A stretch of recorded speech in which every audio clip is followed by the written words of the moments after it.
Good morning, everybody. It is February 2nd, and welcome to another episode of 7:30 Cup of Tech. I hope everything is going fantastic in your world. It certainly is in mine. Today, I'm going to be talking about some web tools. Now, web tools are the tools or programs or sites or apps or whatever you can find on your computer that are supposed to help make your life a lot easier. So I'm hoping the ones that I show you today may spark a little interest, or maybe something that you're going to be able to say, hey, that will really work in my classroom.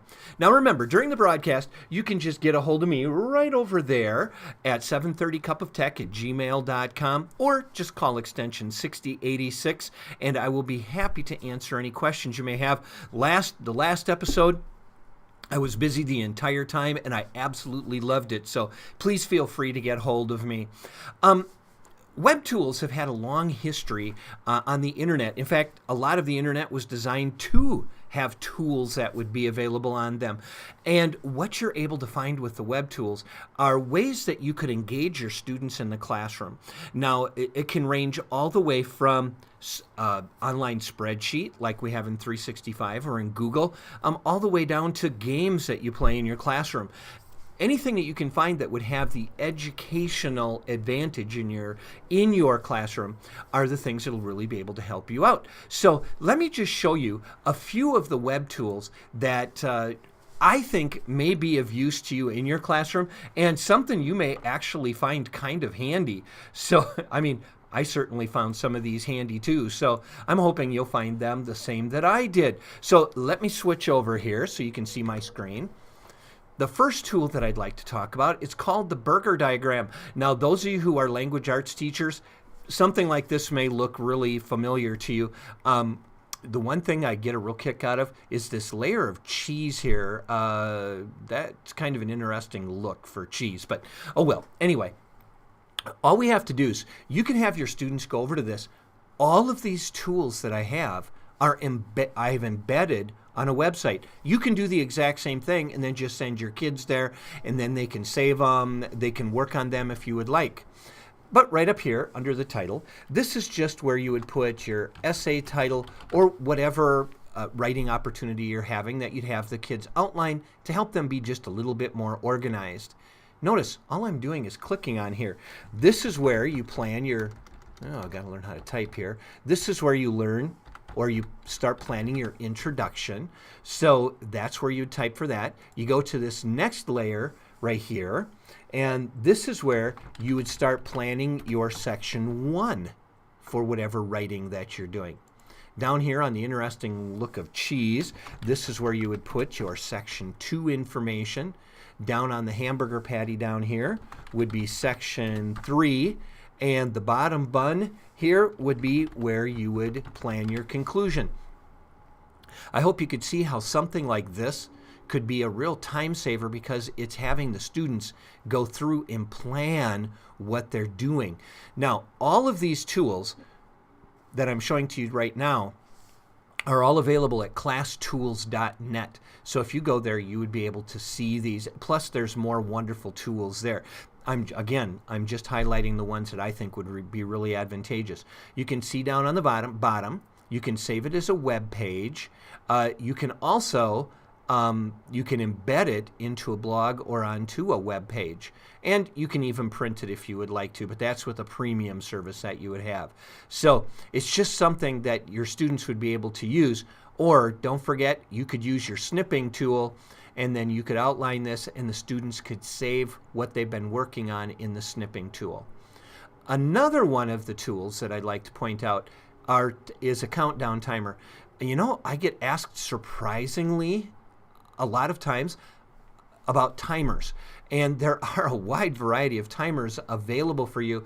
Class Tools happens to have a pretty interesting one that you could embed on your web page, and all you need to do is you can just click on here and you can change however many minutes or seconds you would like to be able to use. And then you just start the countdown timer, and the students would be able to see this displayed up on the screen. And you can also see the background changes to let you know how far it's going also. That may have been playing erratically in the background just because we're online with this and you never know what's going to happen with it. You can also go down and you can click on the settings sprocket, the settings gear, and then you could also, when you're at the site, this is where you could go in and this is where you can get your embedding code, and you could have it set to be whatever time it is that you would like it to end up being with that. So kind of a handy little feature, which right now is not going back over for me. There we go. So that's a timer. I really like this. I think you have that up in front with the kids. I think they'd really like that one. One of the tools that I really like is this random name picker. If you've ever had students that go, you're always picking so-and-so because you like them best or whatever, this completely takes out any idea that or semblance of you having favorites in your classroom, or you're just picking people because you like these groups of people to go together. Now, we know that sometimes you do need to do that, but what this is able to do is this is able to make sure the students could even see how you're working this. Now, what's nice is you can go down and you can edit this when you go into the class tools, and you can put in any names that you would like to have that would show for this. So you could come in, choose some names, just have some names of, or any objects. You can do it with anything you want to. And you can, I'm submitting this. Now look at what I've got for my random name picker. And then I can also do the sharing and embedding on here. That's what I've done on my page, so we can have that. And then you can just go in on it and you can click it and it will spin around and it will randomly go to somebody's name on the list that you'd have. So you can kind of see how nice this would be. There we go. Not quite done spinning yet. It's close. It's close. Sometimes it doesn't go quite that long. I think it's because we're online that's the reason why we're having a little bit of problems here with that. And then you get a nice little box that'll pop up telling you who the person is that you happen to choose with it. So you can save that. You can create your own template. There you go.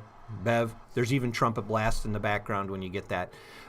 Use this for about anything. You could use this with your groups, with your students, with a project that you're doing, having the students randomly choosing books or something they're going to listen to. Hopefully you could see how something like this would be really advantageous in your classroom. Another tool that I really like is this Fishbone Diagram. And, a lot of times Fishbone diagrams can really help you organize something that you happen to be working on and get you more in detail. But you can see right in the middle here is where you can put the key question. So that's where you can just type in, which day of the week is your favorite? So you can have something like this go in there. And then you can have your different factors that are around the outside. You can enter those in. You can change whatever those happen to be. You can come down with your details. If you're a person who likes to use diagrams with your students, and you particularly like the Fishbone diagram, this is really, really handy because everything's already set up.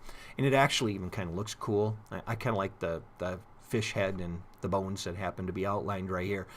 Again, you can come in here and you can save it as a web page, or you can end up embedding it into your blog or on your web page. So once you set this up at classtools.net, what you set up is what comes into your page. So another really handy tool that you might be able to use in your classroom. And the last tool that I would like to share with you is this one called PostIt. I kind of like what they do with PostIt here. I'm going to give it a title, so we have that. You can come down to the bottom and you can add an image. So I'm going to come down into here and I'm going to add a screenshot that I had from the January 26th episode that we have right there. Now you could bring in any diagram that you would like, and what's kind of really neat about this is you come down to add a label and then you can just type in what this is, or what you would like to do on the page. So I'm going to put in, this is a strange man. I'm going to drag this up here, like that, and you'll see that there's a little dot that you can use where you can outline. And then you also can come in and you can change colors. Now, let me add another label.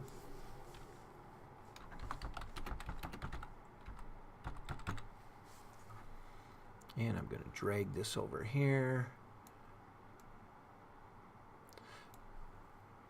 And again, you can come in if you want to, and you can change the background color of the label if that's something that you would like to be able to do.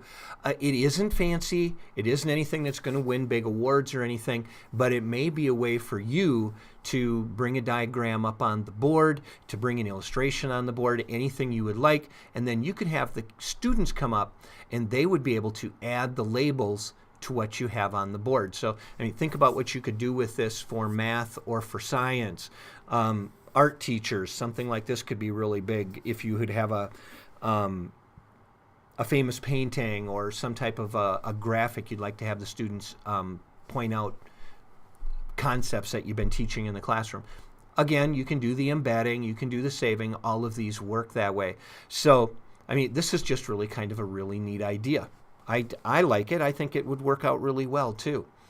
So that right there are a few web tools that I particularly liked in my classroom that you'd like in your classroom, and I'm hoping they'd be something that you might enjoy too, that you'd like to try out.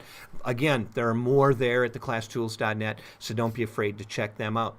If you have any other ideas for web tools or anything else that you use in your classroom that you would really like me to share with the entire district, please feel free to send them off to me. And again, you've got an email address down there. You can send them to my james.roberts@wdbqschools.org, or give me a phone call, or when I'm around by your classroom, let me know then too.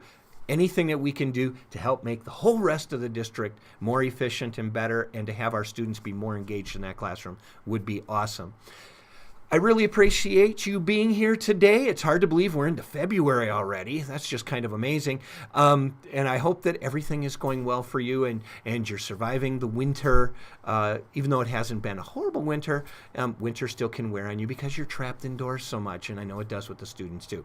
So I appreciate everything you do in your classroom. Take care of yourself. Enjoy those students. Enjoy what you teach. And I'll see you on the next episode of 7:30 Cup of Tech. Bye, everybody.